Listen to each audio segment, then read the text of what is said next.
আজ আমরা যখন সাহারা মরুভূমির কথা ভাবি, চোখের সামনে ভেসে ওঠে জ্বলন্ত রোদ, অসীম বালুর সাগর, আর দূরে কাঁপতে থাকে মরীচিকা। মনে হয় এই ভূমিতে বুঝি কোনোদিন জীবনই ছিল না।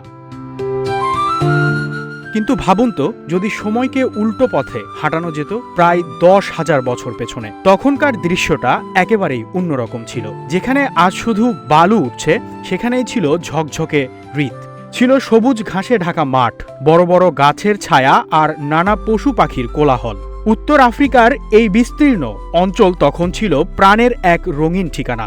ভাবতেই অবাক লাগে এত জীবন্ত এক জায়গা কিভাবে হারিয়ে গেল।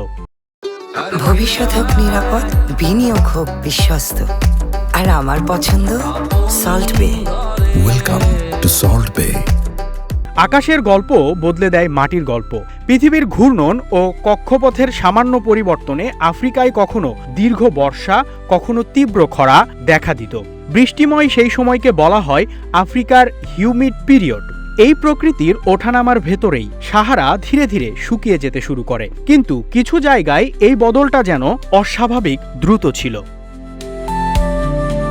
একসময় সবুজে ঢাকা চরণভূমি ধীরে ধীরে উজাড় হতে থাকে।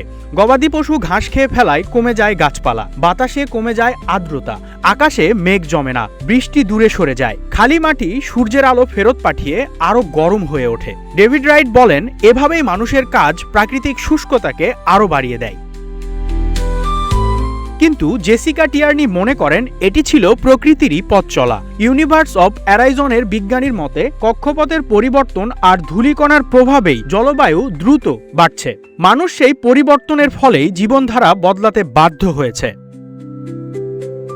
এই রহস্যের জট খুলতে বিজ্ঞানীরা এখন সাহারার শুকিয়ে যাওয়া হৃদের তলদেশে খুঁড়ে বের করছে হাজার বছরের পুরনো পরাগরেণু ও বীজের চিহ্ন। অতীতের সেই ক্ষুদ্র নমুনাই বলে দিতে পারে সবুজ সাহারা হারানোর পেছনের আসল গল্পটা কি ছিল।